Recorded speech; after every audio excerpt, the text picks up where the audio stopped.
الحقيقه احنا النهارده كنا في مرور على اللجان الانتخابيه، واحدى اللجان العامه مجرد ما ابلغوني ان في ملتقى لتوظيف الشباب قلت لازم اجي. مهم جدا ان يبقى في توعيه ليكم، انزل اشتغل. التعليم الفني من اهتمامات وبالغ اهتمامات فخامه الرئيس، احنا محتاجينه جدا.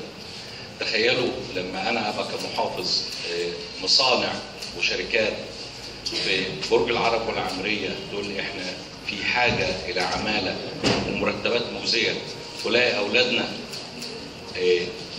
يدوروا ويبحثوا عن عمل.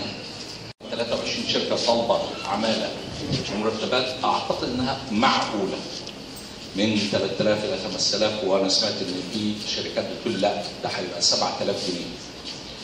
طبعا لا، ده انزل واشتغل وابذل جهد وكافح.